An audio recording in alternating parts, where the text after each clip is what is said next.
Hello, everybody who is attending LIAMforum 2023. This is the beginning of day 3.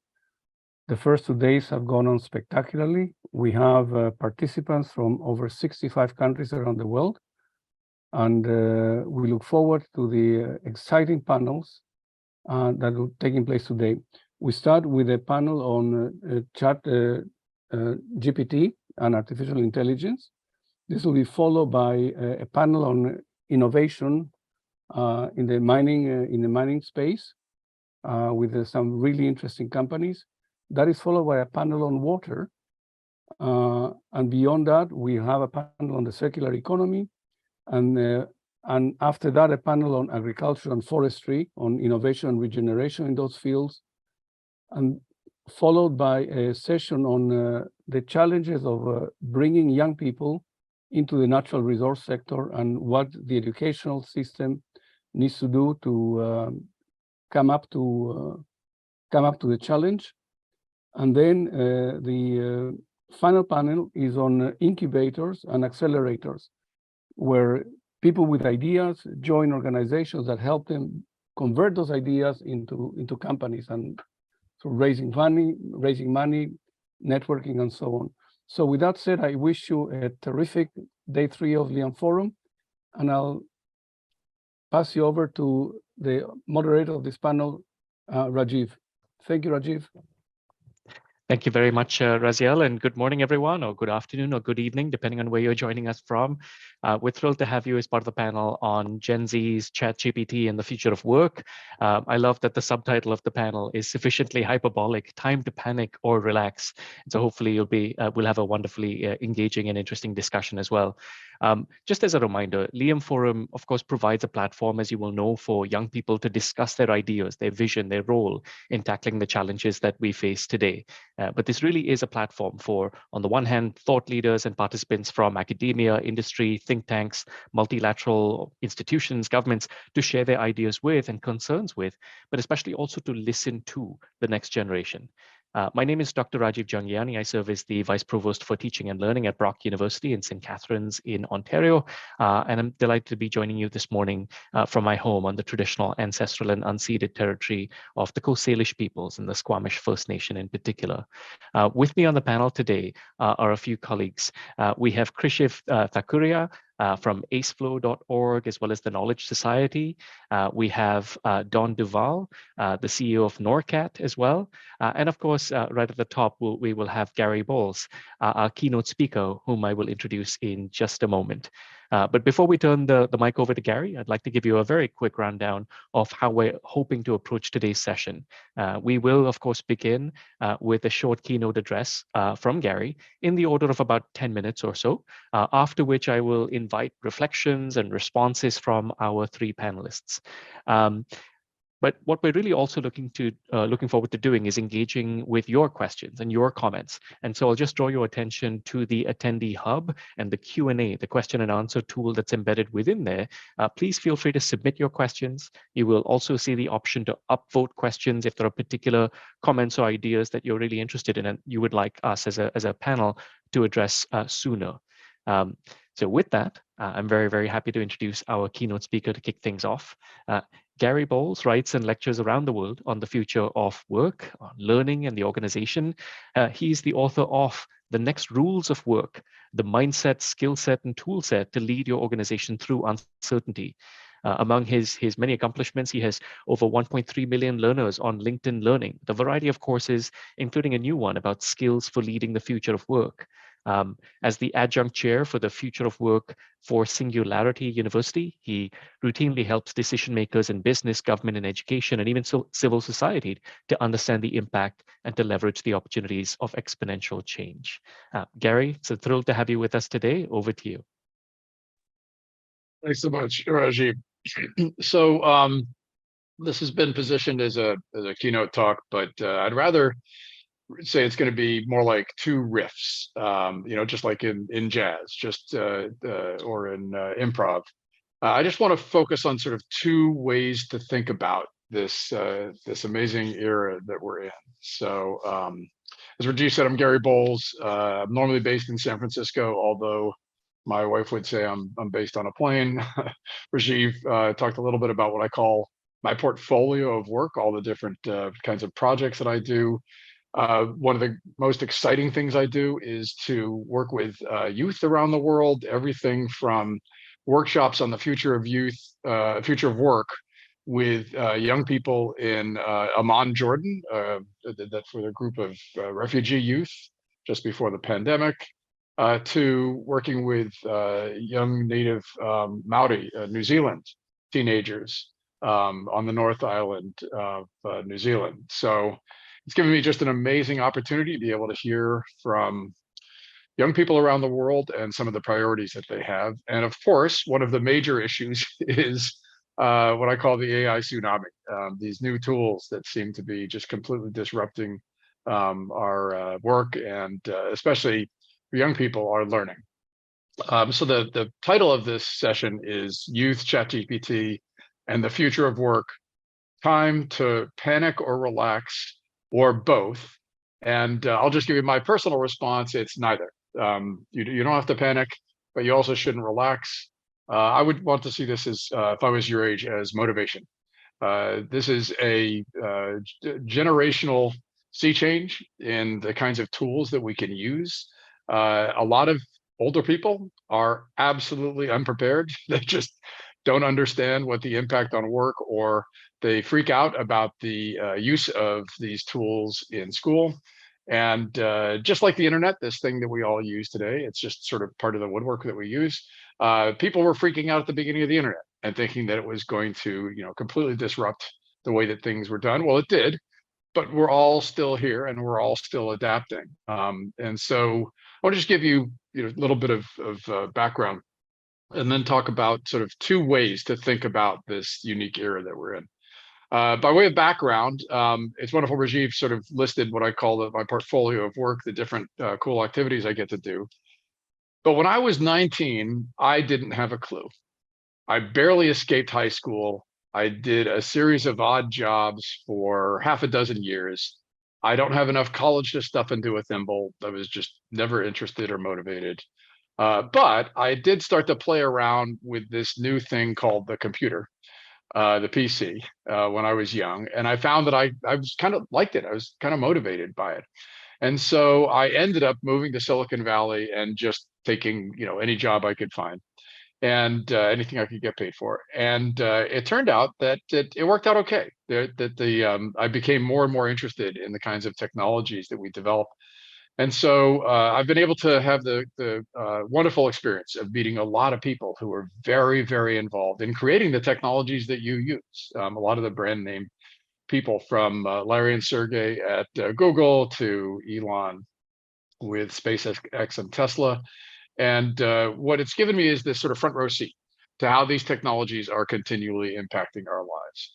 But I want to step back and give you some framing to be able to think about those technologies. And then, especially for our discussion, I wanted to sort of seed it. You can call these sort of, fire starter ideas, to talk with Rajiv and Krishiv, and hopefully with Alex, and to explore some of the strategies, like some of the things you can do today.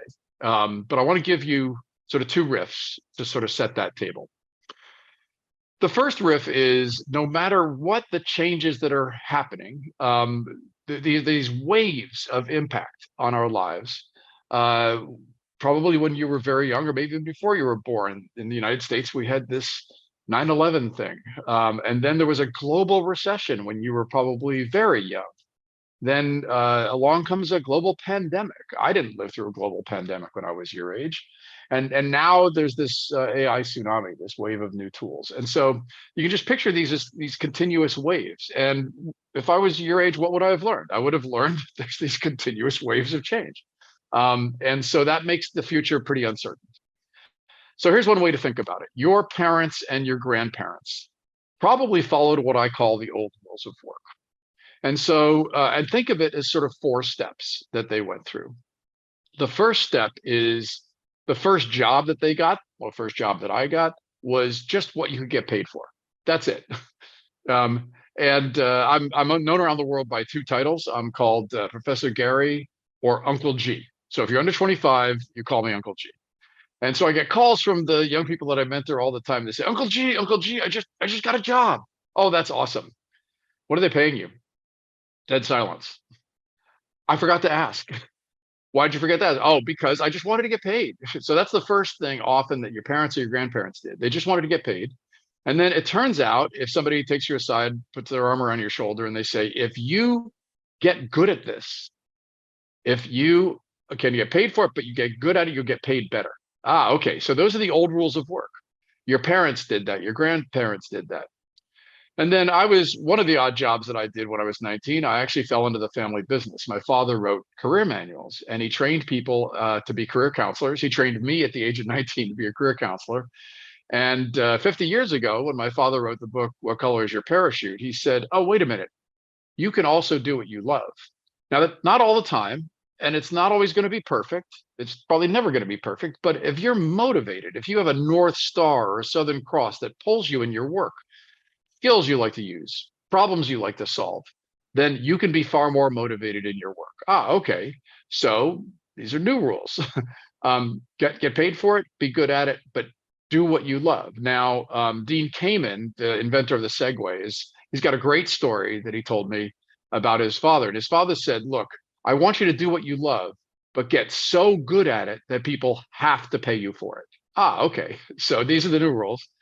And then maybe your parents or your grandparents, when they were older, they maybe when they retired, they did something that the world needed, like volunteering in a local food bank. So the first framing I hope is helpful to you is for the young people listening is many young people are flipping the stack. They're saying first, what does the world need? And now here we're talking about that the world needs these critical resources. And how do we make sure the world continues to have those critical resources? You're not going to have all the things that you need in your digital distraction device, all the minerals that are going to make it continue to work if we don't solve that problem. So that's something the world needs. If you do that, then you're going to love it. If you love it, you're going to hopefully get good at it, continue to get good at it. And if you get good at it, then you're going to get paid. Parents ask me all the time, why won't my kid get a real job?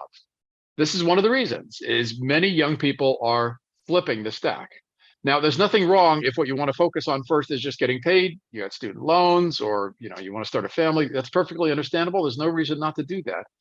But it's also okay if what you're motivated by is the things in the world that you think need to be there. And I would strongly encourage you to develop an idea of what those things are.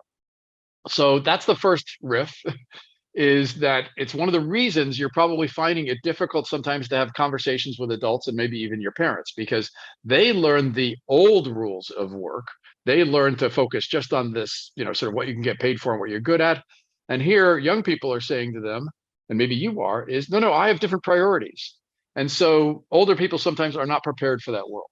And so instead, what I suggest for you is that you're continually finding out what is that North Star? What is that Southern Cross that pulls you? All right, so that's the first riff. Second riff is, and how do you do that? So, and you might want to, if you've got a piece of paper, or you can type on your the digital distraction device, three things: mindset, skill set, and tool set. Mindset, skill set, and tool set. I'm going to start with tool set. So we're talking about ChatGPT and all these, amazing breakthrough technologies, the AI tsunami. What's pretty true is there's going to continue to be wave after wave of these technologies. Today it's ChatGPT. Tomorrow it's going to be a personal AI assistant. Just going to keep on happening. And so that tool set will continually change. What's really, really important is to think of that as a set of tools. That is, these are things you can use in your learning, in your life, in your work. And because the tool belt will continually change, there's always going to be new things on the tool belt.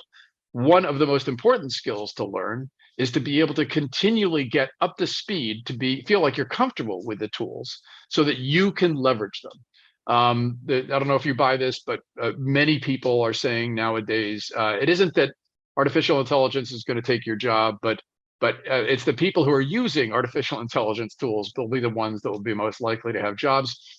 I don't know if I buy that all that much. There's plenty of job. A plumber doesn't need many AI tools. So somebody that is writing a lot of information may need a lot of AI tools, but there's a lot of work that is not necessarily directly impacted by it. However, if we think of it as a tool set, we can continually leverage it in whatever we're doing in our work, in our learning, or in our life. So that's tool set. Now, what about skill set? Skill set, that's the way you use your human energies to have an impact in the world, to do things, to be able to solve problems. And what's pretty likely is you're also going to need to keep developing skills, because we don't know what the jobs of tomorrow are going to be. We can guess, I've got lots of ideas and suggestions, but nobody knows the future. We just know it's probably going to be different. And there's a bunch of skills you can develop, like problem solving, being continually adaptive, being creative, having empathy. Those are skills that are just going to always be in demand. And so you can develop that skill set that helps you to navigate this world of exponential change. And then finally, there's mindset. So mindset is the way we prepare ourselves for encountering situations, for encountering people, for solving problems. And if we think of ourselves as having, sort of a fixed mindset, we just want life to be just very stable and steady and not change very much, that's great. That's probably what our parents and our grandparents wanted.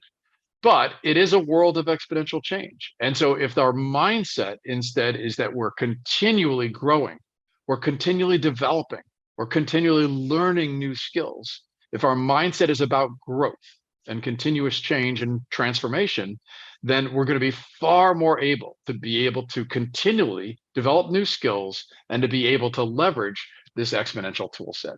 So I'm going to stop there, and I really would love to hear Krishiv and Don's thoughts about some of the ways we can actually leverage these tools, and some of the ways you're thinking about how we might be able to all have the mindset, the skill set, and the tool set to be able to continually navigate a world of exponential change. But I want everybody listening to be thinking about those priorities we were talking about, and maybe that's an opportunity for dialogue with older people, and especially for the mindset, the skill set, and the tool set you believe you need to leverage for your next step. Thanks very much for that wonderful overview, Gary, and especially those two riffs. Before we jump to the panelists, just a quick reminder for folks following us online, and I see some folks are even joining us from Nigeria, for example, where it's late in the evening. Please do use the Q&A tool at the Attendee Hub to submit your questions or even comments to contribute to the discussion as we go. But as Gary said, I'd love to hear from Krishiv and Don, if you have any immediate thoughts that you'd like to add to what Gary's opened the conversation with. Well, first of all, I was taking notes, Gary. So I appreciate everything that you've shared. And my opening monologue, you've turned it upside down. So I'm not even sure where to begin, but I'll do my best, Rajiv. And Rajiv, thank you to you for moderating and taking this opportunity. Maybe I'll just paint context first to share my reflections. By way of background, my name is Don Duval, and I'm the CEO of the NORCAT group of companies.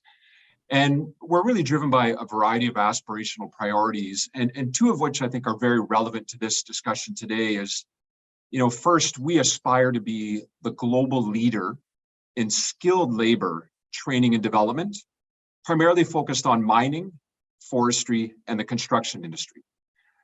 And by virtue of that aspirational priority, we train about 30,000 people a year, making us bigger than most academic institutions around the world.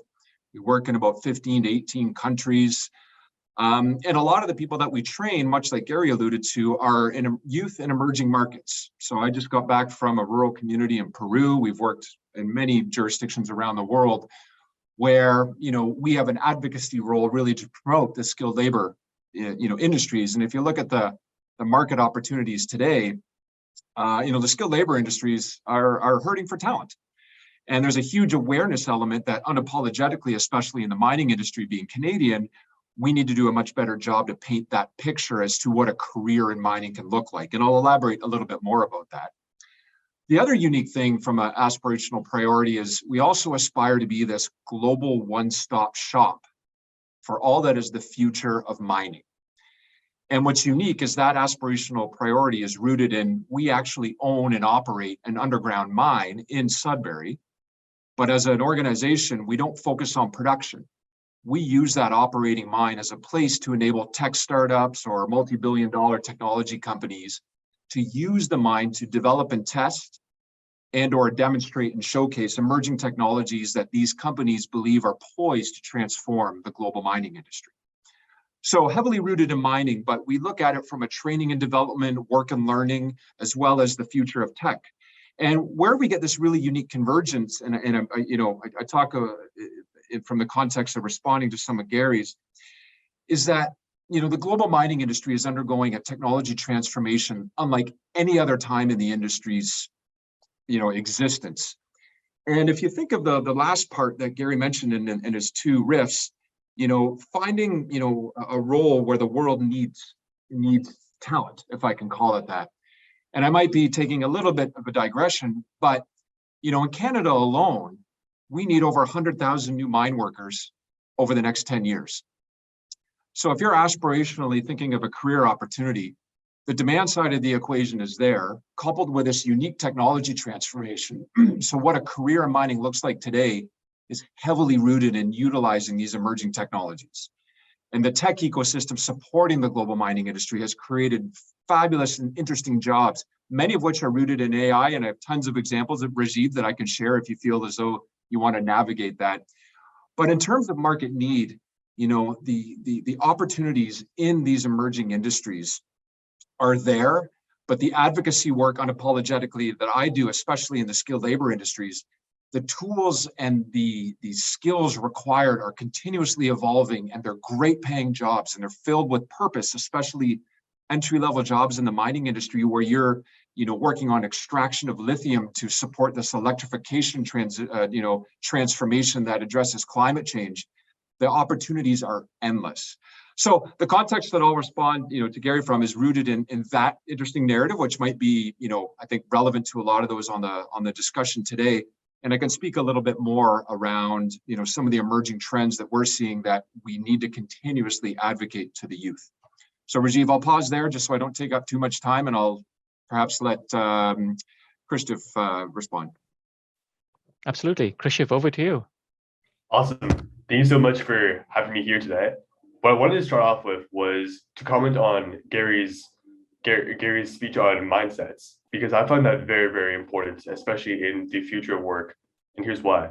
So to introduce myself real quick, my name is Krishiv. I'm 15 years old, and I'm building an edtech startup called aceflow.org. We're leveraging generative AI to build educational K-12 tools to help boost learning outcomes. And I want to highlight this by starting at the beginnings of my story, because the reason why I was inspired to build this organization in the first place was because when I was 13, I was volunteering to teach a group of 30 students how to do computer science. And these students in particular happened to be students with learning disabilities, which meant that many of them needed constant personal assistance from me. I realized that these students, that if I was a full-time teacher doing this job for an entire semester, I'd feel very, very burnt out. And that's what inspired me to start creating tools to actually try to solve this problem in the first place. The thing is, in the future of work, it's very, very important for Gen Zs and students to realize that they can take inspiration and actually create things. In fact, in our digital age, you don't even if you aren't great at coding, for example, generative AI makes it so simple to learn coding. One of the first tools I ever created last year in AI was a simple feedback tool that used GPT's API. And at the time, I didn't know how to code at all. I didn't know HTML, CSS, JavaScript, none of it. But with generative AI, I could make ChatGPT my own coding tutor. And so I could have it explain code to me. I could ask it questions about code. And therefore, it made the creative process far more, honestly, fun, because I was spending more time on creativity and innovation and less time having to acquire the mundane skills such as coding to make my ideas come to life. And so I think what's going to happen now is the future of work is going to revolve a lot on not necessarily how you execute, because execution is going to be pretty simple or the processes behind things, but more so the innovation and creativity, and also the mindsets and belief in oneself. If students and more Gen Zs can come together and actually believe that they have the ability and power to create real change in the world, whether it be with simple software or even building hardware or whatever their heart desires, then a new era of human potential and possibilities are going to open up. Incredibly well spoken, Krishiv. Thank you for sharing that. It's marvelous to hear about how you're already harnessing these tools and some of your many accomplishments in your early years as well. Gary, I just want to give you a moment as well if you want to, riff off further on what you've already heard from Don and Krishiv. But as soon as we're done with that, we actually have our first audience question that I'd love to get to as well. Absolutely. So first off, Krishiv, brilliant. And Don, you're doing tremendously inspiring work. It's obviously one of our biggest opportunities. The world is going to be continually characterized by these big skills mismatches. There's big need in industries, like mining and forestry and construction, and the people doing them are not often they're either not in the right place, or they're people that haven't been yet trained in the skills that they need. And so those mismatches are pretty likely going to be the way that an awful lot of work in different areas is going to continue to happen. And so it's really, really important for young people today to be continually going through this back and forth process of understanding more about yourself, the kinds of skills that you have, the kinds of problems that you like to solve, and understanding where the market opportunity is, and continually matching those things up and seeing where you can not just find opportunity, but as Krishiv was saying, create opportunity. So in the old rules of work, it was just find a job and somebody has to publish the job. They've got to be paying for the job. But today you have so many more options to be able to find problems, maybe problems that people haven't yet really solved well, and to be able to create work opportunities for yourself. There's so many different alternatives to traditional jobs to be able to create that, or to be able to do that kind of work. And so I just want to put an exclamation point on what Krishiv was saying. Is these tools are a leap forward. It's a leapfrog. What Krishiv has done, what you've done, Krishiv, is you've found ways to be able to treat the tool as a tutor, to be able to teach you something you didn't know before, to treat the tools as a new skill set, to support a new skill set. You didn't know how to code, and then you did, or at least you know the basics of how to get code done, even though you don't have to really become a programmer. You don't have to learn full stack programming necessarily. And you've had problems that you wanted to solve that you applied the tools to. That's all brilliant stuff. And I hope that inspires, as I said, don't panic or don't relax, but get motivated. And Krishiv, what you said is a perfect example of motivation. You're working with people who had significant challenges. That's something the world needs, is to help people who have significant challenges, and you leverage the tools to be able to help them even better. Really nice analysis. If I could just pick up on one quick thread, and Gary alluded to it, that I think is really important, especially for many of those who are watching today who might not have a strong technical background. I spent most of my early career in private equity and venture capital. I still actively invest in a whole array of tech companies. And one of the really unique trends that we're seeing in legacy industries, a lot of the problems are being solved using an outsourced innovation model, meaning the large industries are now no longer necessarily in-house developing proprietary technologies to solve their problems. They are seeking a vibrant supply service tech ecosystem to build solutions. And what's interesting in that, for the first time in my lifetime, I am now seeing more non-technical founders of startups than those with the technical background, meaning even if you don't have the sophistication around understanding how to program, as Gary had alluded to, and like that, the user interface and the tools, the ever-changing tools on the tool belt, are giving non-technical founders, individuals, the creativity and innovation platform to actually build meaningful solutions to solve problems in these industries. So we're now encouraging individuals, even if you don't have a strong coding or technical background, the accessibility and the ease of access and the user interface of these tools, as Gary alluded to, is now creating opportunities that I have never seen, at least from an investor perspective, ever before. And it's inspiring. So we're now encouraging, hey, if you went down a pathway through high school and maybe even college or university and you didn't get a technical background, no excuses. I've seen as recently as this morning, individual taking a screenshot of a website they liked, loading it into a ChatGPT interface, and getting the code within hours to build that website under their own banner. Now you can build your own website and the creativity is there. So I just wanted to pick on that up on that thread, Rajiv, that we're seeing that really interesting transition of non-technical founders, not exceeding the technical ones, but it's coming very close. I appreciate those comments very much. As I said, we have our first question using the Q&A tool, and certainly this question is, as you'll see, directed to Gary, but I'd love for all of us to chime in.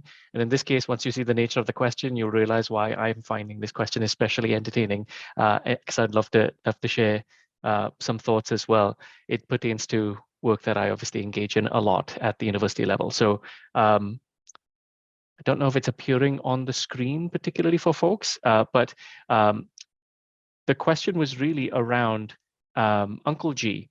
As tools and skill sets change, are universities as relevant, or are we better off on other platforms such as LinkedIn Learning, for example?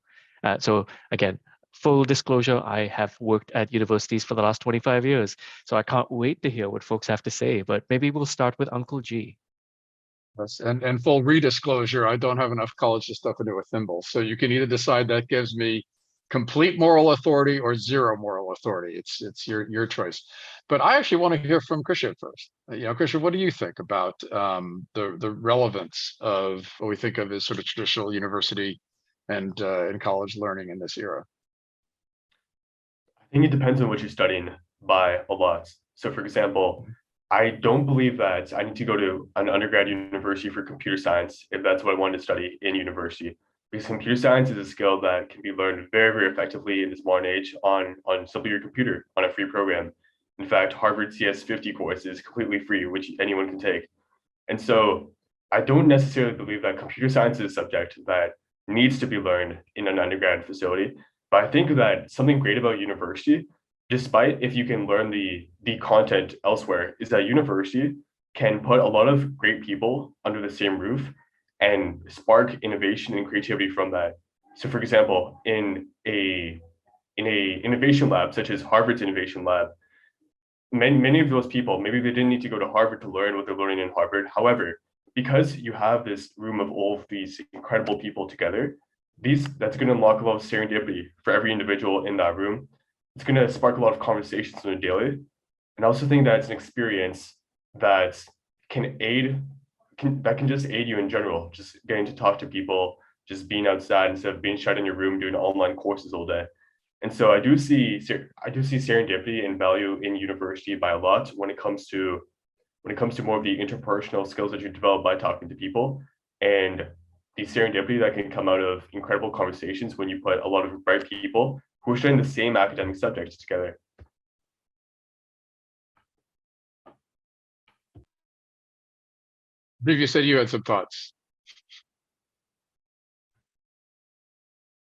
Yeah, I'm happy to share my perspective if it makes sense.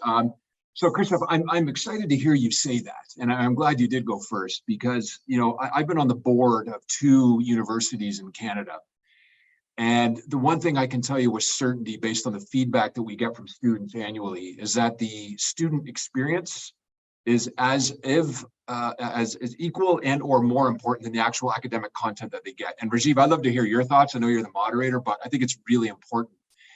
And for someone that detests online learning, be it synchronous or asynchronous, it's just not for me. And we're doing some fairly interesting research in conjunction with MIT at NORCAT right now.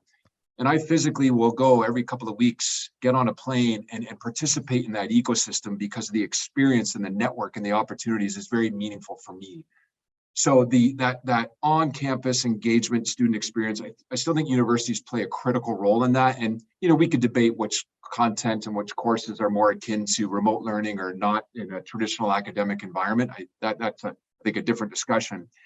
What I can say, at least from NORCAT's perspective, as I said, we focus on skilled labor training and development for the kind of legacy industries or resource-based industries around the world.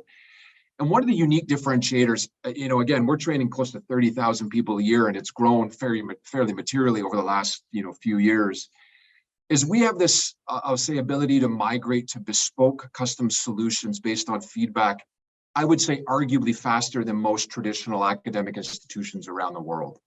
And in the spirit of this continuous evolution of learning and skill sets to stay relevant, I think there's a really unique place for, Gary has the LinkedIn Learning with a fair number of students.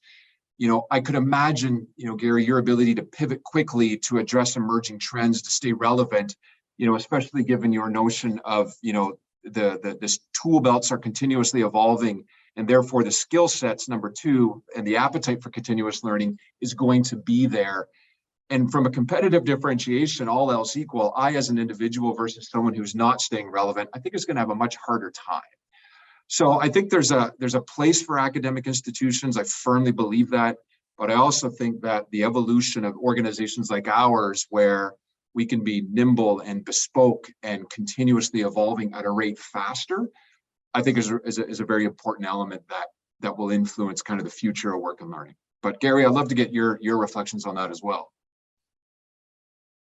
Yeah, absolutely. And Rajiv, you said you had some thoughts too. So, oh, absolutely. But please I dive in. appreciate that David is also targeted the question at you. I think given your comments, and I'm certainly the person who's maybe the most in the mire over here with having been in this space for a while. So please go ahead. I'd love to follow your thoughts and not influence them here. Here's one way to think about it. So first off, I'm I don't want to be seen as, say, offering any perspective, or I don't typically give advice where any of the young people listening might go back to their parents and said, Uncle G said I shouldn't go to college. That's not the message. So it's much more, think of what both Krishiv and Don were talking about as there's the experience of learning in a cohort with other people in a physical location for a good period of time, immersed in the learning experience with others. And today we often call that college or university, but there are also programs like Don's that can be done where maybe it's not all in the same place at the same time. So think of that as the experience that you have in learning. And we all know what the most beneficial ways to learn are if we can be immersed in it, if we can be doing it as a team sport with other people, and if we can feel that we have access to all of the experience, the things that enhance the learning experience of building relationships with people and being in hopefully a beautiful environment. And so think of that as the experience of going to university or college. And then there's the institution. There's the existing colleges and universities and the way that they've structured themselves and the way that they do things like tenure and that sort of thing. And so what Don was talking about, the nimbleness that, for instance, Don can bring with his programs is the ability to continually iterate the experience and make it match what people need. The challenge for many colleges and universities is that the institution, the structure that they have, unfortunately, has been sort of created, designed, implemented in what we might think of as a slower time. And so the vertical schools within many colleges and universities, the focus on tenure and long time teachers that have been in the same field without necessarily practicing that field for a very long time and so on. The institution can work against what we're trying to do in trying to build the most optimal experience for young people. And so what I would suggest is with everything in life that you are an intelligent consumer of what that learning experience can be. And I would urge you, if you have the time, if you have the resources, if you have the opportunity to be able to be in an immersive learning environment for a period of time with other people and trying to develop some of these skills and interests, awesome. And that is one use case for learning. Think of that as one context for learning. And there are other contexts. And so it's important to do that sort of math going back and forth. It's also important to have other factors involved, such as if you have to take on, a mind-numbing level of student loans, which is what we do in the United States. We have $1.7 trillion worth of student loans that are just sitting out there. And so that is a tax on the economy. It's a tax on innovation. It's a tax on the decisions that people can make who have those student loans, who have to pay them off. And so what ends up happening is you have to have all those elements in a calculus. And we put a lot on the shoulders of young people. If you're 17 or 18 and we're forcing you to make all these decisions that are going to have these ripple effects through the rest of your life, then that can be quite worrisome. So I would just offer one mindset, which is with these decisions, don't feel that the pressure is to try to come up with the answer for what you have to do to be able to develop the skills that will last you for the rest of your entire career. That's not the world that we've inherited. This world is about continuous change. Therefore, we need to continually develop new skills. And so think of the mix of the ways you can learn. And you can think of the institution as being sort of immersing yourself. And if you can do that, awesome. But think of these platforms where you can continuously learn, like LinkedIn Learning, as being opportunities where you never stop learning. If you think of yourself as a lifelong learner, continually developing skills, then you never hit this period where suddenly you feel like you are out of sync with what the workforce needs or what the work arena needs, and that you will always have the skills that you are able to apply to the problems that you most love to solve.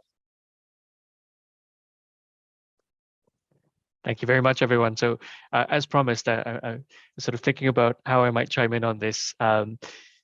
So I do think it's interesting. And one of the things I will challenge, just as the title of the panel itself sets this up as a bit of a false dichotomy, right? We don't need to necessarily panic or relax. It's not a question of university or LinkedIn Learning, for example. I think there's a tremendous world with a lot of access to information and opportunities. And as Gary correctly pointed out, we now build for lifelong learning and long life learning at the same time, right? So there's a lot of work that happens at universities today that would shatter the assumptions of folks who engaged with the sector, 30, 40 years ago, whether we're talking about competency-based approaches to education, short duration, skill-based micro-credentials, whether you're talking about what does it look like when I work into a high-tech nursing simulation lab at Brock University today with some of the mannequins that have been set up to simulate, everything from strokes to birthing. And then there's like a little baby mannequin that comes out at the end. It's quite fascinating. Realistic skin to practice, delivering injections, for example. It's incredible if you look at some of the programs in education, sports management. So yes, I do think there's a lot beyond the content. And I know Don is somebody who's been working with MIT. That reminded me that, more than 20 years ago, MIT released a lot of their courseware, the lectures, the slides, the questions freely under open licensing on the web, because as they correctly showed, the content is not what a university education is about. You can gain access to the content. Mind you, with information abundance, you get misinformation and disinformation abundance too. So the ability to critically discern the accuracy of information is increasingly important. But yeah, I think people come to university for various reasons. The student experience is part of it. Working with researchers, leading edge research is a part of it, absolutely. But I will increasingly say, because in an area like mine, I oversee the teaching and learning enterprise, but also areas like cooperative education, experiential education, career education. And those are elements where, you'd be surprised to see the level of integration, whether it's the use of generative AI to assist in ranking and matching students on placements to help them build their resumes.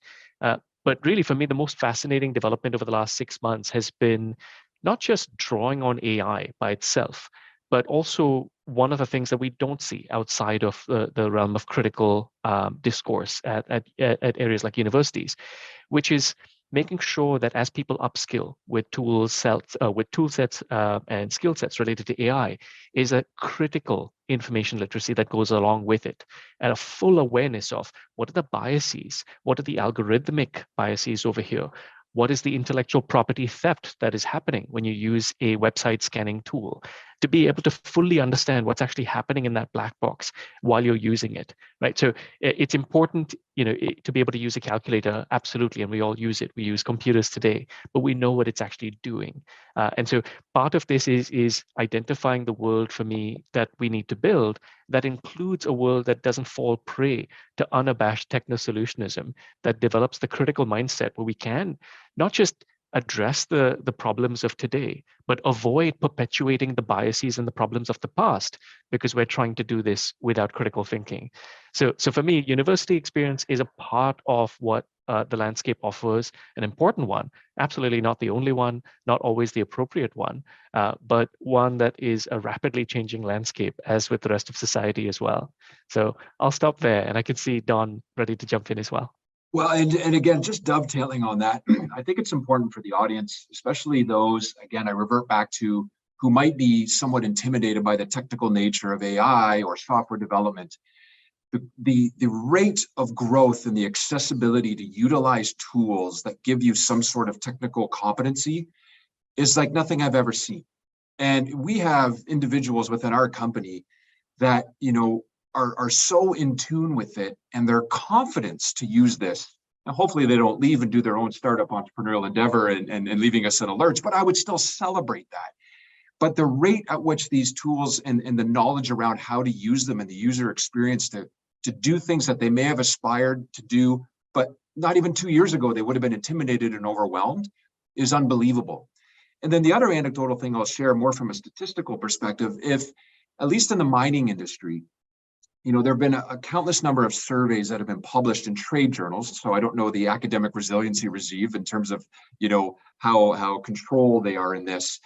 But assuming that you pay someone enough to take the money discussion off the table, many of these new entrants into the Canadian mining industry, the next thing they care about the most is access to continuous learning and development.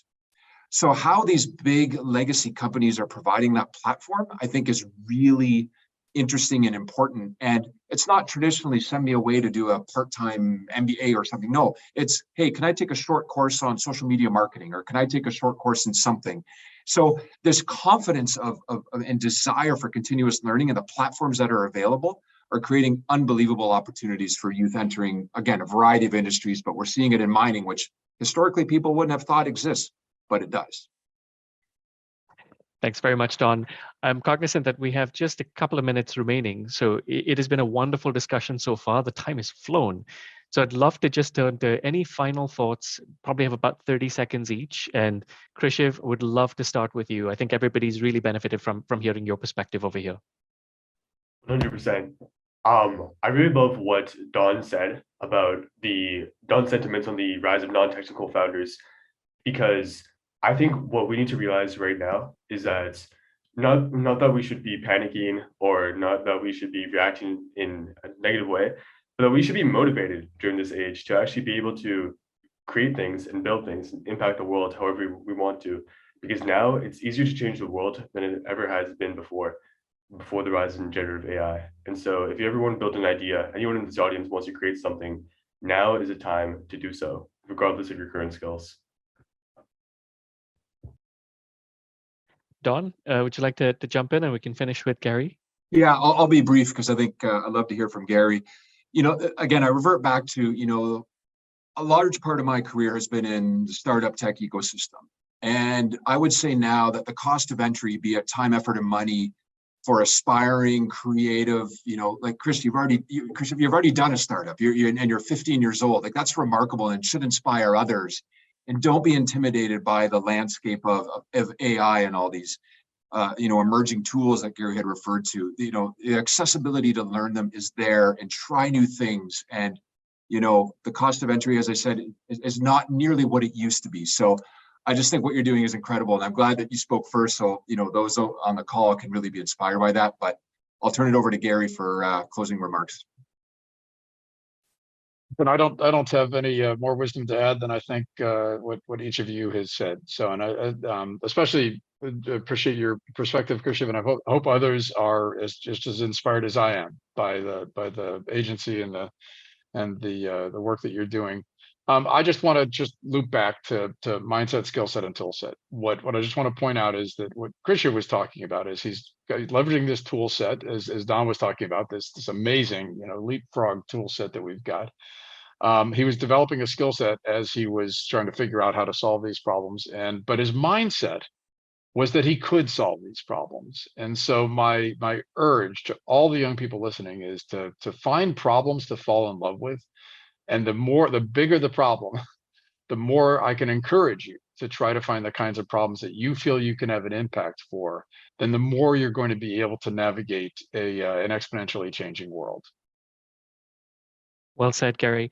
I just want to close by thanking our panelists. I really appreciate your time, your thoughtful responses and reflections. What should be evident over here is that there's no shortage of people who are excited about the opportunity to support and help advance the future and support the new generation, whether it is within academia, whether it is within industry, and the whole spectrum in between and outside of those. This has been an inspiring discussion, thinking about how you can really think about your future in the context of addressing problems that matter while developing your skill sets and certainly serving your community. So thank you all for your time. I want to respect that everybody wants to switch to another session that's starting shortly as well. But thank you very much to those of you attending from around the world. Have a wonderful rest of your day.